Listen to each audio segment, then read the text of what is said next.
in this video, we're gonna dive into key levels. Key levels are what are gonna guide you from your high time frame to your lower time frame. So that's very important that you understand them. So let's get started. Key levels are simply my way of seeing the PI. But when we talk about PI, you probably know a lot about them. But when we talk about PIs, your first thought will be about, let's say, an order block and just an area, right? That you have your entry and your stop loss below. When we talk about key levels, it nothing has to do with our entry method, with our entry approach. Key levels are basically levels, are just levels we're gonna use to get reaction and look for specific confirmation.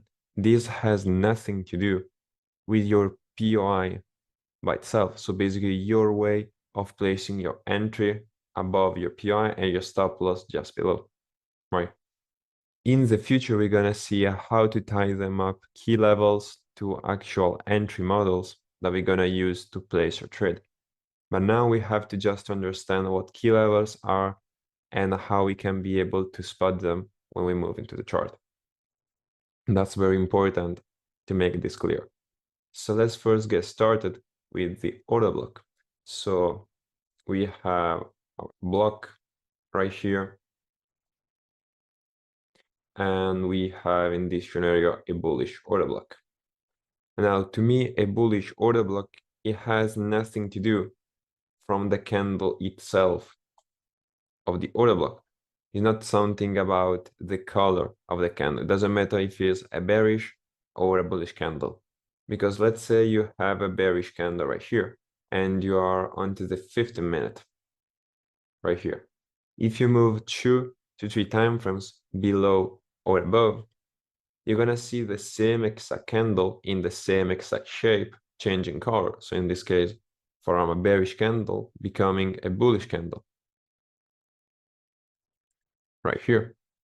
So that's why it's not important the color itself about the candle, but it's the main logic and the main context that is seated behind, right? So you know how to mark an order block where you go to the chart. Now, the way we're gonna mark up an order block, we're gonna be focused on 3 levels right here. So we're gonna use the open of the order block, we're gonna use the body, and we're gonna use the unmitigated wick. Remember to mark up the wick when it starts, so right here. You cannot mark up the wick from this point right here. That's very important. So these are gonna be the 3 levels we are gonna be focused on, right? We're not marking them up, all of them 3, when you're gonna move to the chart, because we don't like to guess.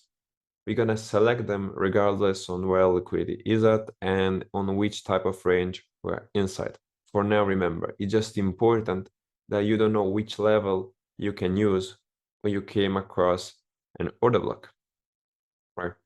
So now we have the bullish example, and right here we have the bearish example.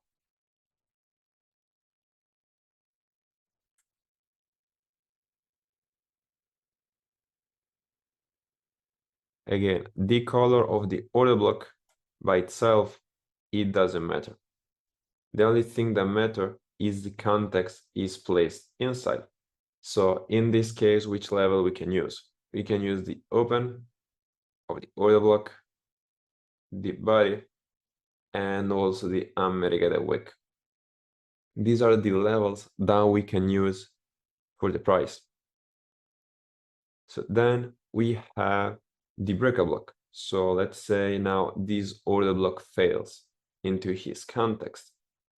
So let's say price, instead of respecting this area, dropped, right? If you have a breaker block, in this case, an order block that failed to hold, because we were expecting price to come and react, but in this case, it failed, it becomes a breaker block, right? So which level we can use? We can use, in this case, the same exact levels but switched. So in this case, we can use the open of the breaker block, we can use the body, and we can use the wick right here.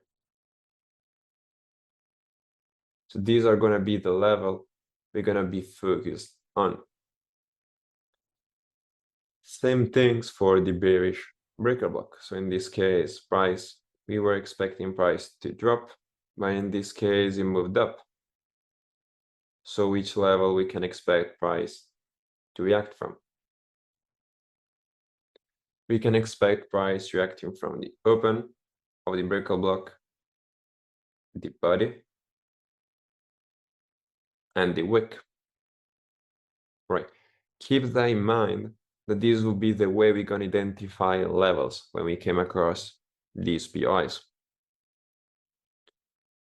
So now that we covered the order block and the breaker block, let's move into the imbalance fill. So we need to have 3 candles.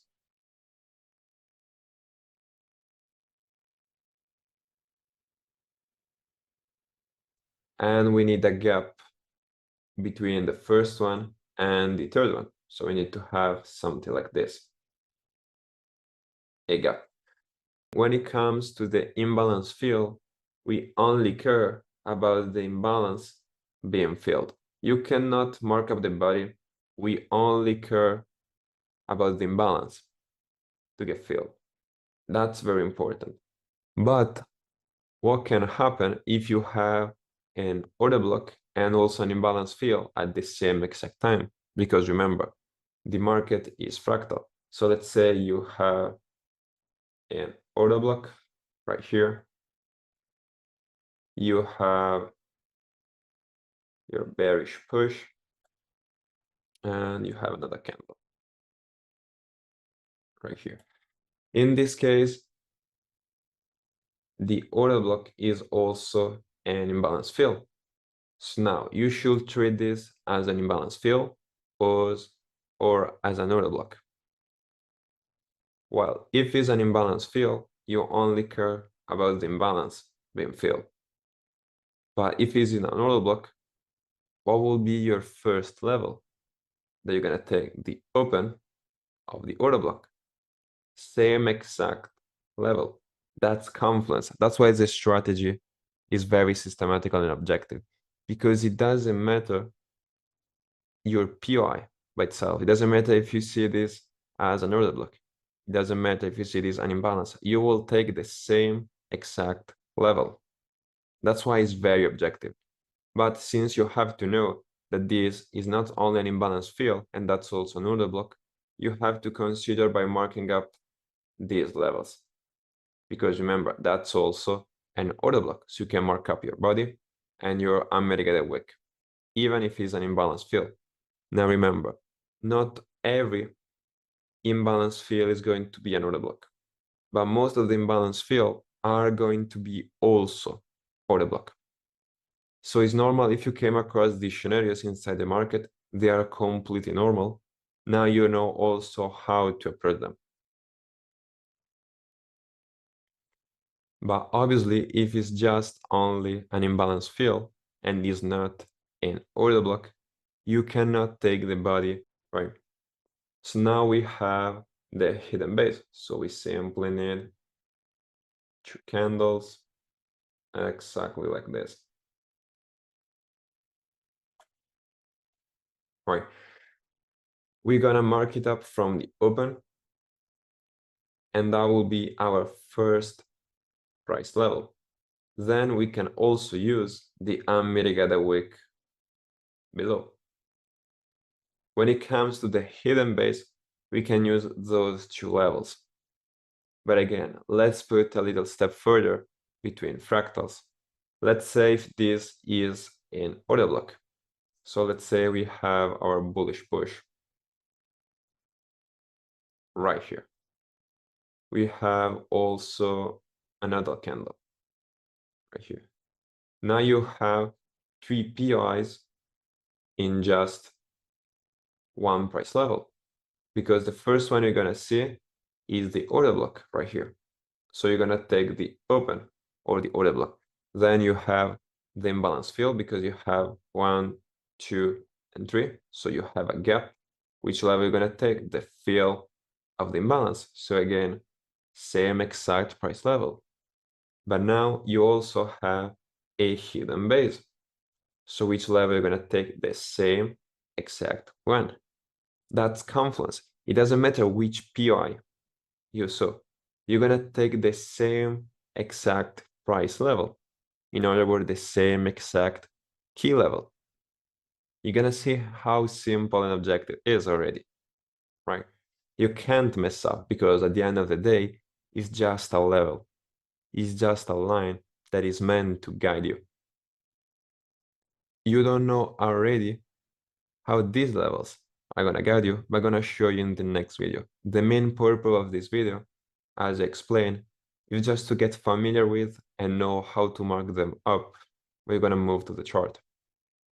So now that we cover the imbalance field, we can move on the last PI. The last PI is going to be a wick.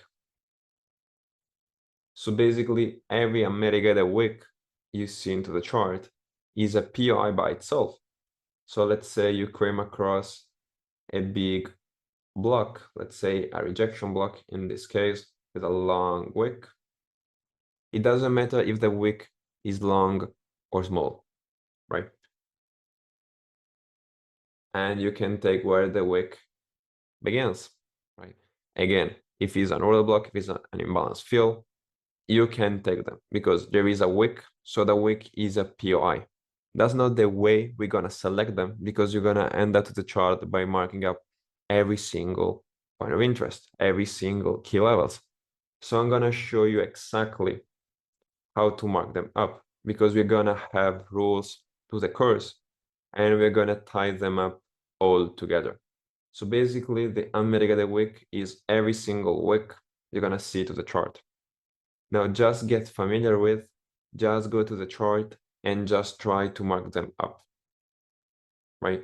Because remember, during the course, even if it's a simple course, you need to put the work in. So you'll have to train and go to the chart and seeing the concept by yourself. So what I do recommend you for learning the strategy faster is just after every single lesson, just go to the chart and try to apply what you have learned. And rewatch the video a couple of times to make sure that the concept clicks into your mind. So that's all for the key levels. In the next videos, I'm gonna show you why they're so important and how we can use them to get our bias, our entry, and basically everything. This one is going to be the fundamental of the way I trade. So make sure to rewatch a couple of times and put the training. So that's all for this video. See you until the next one.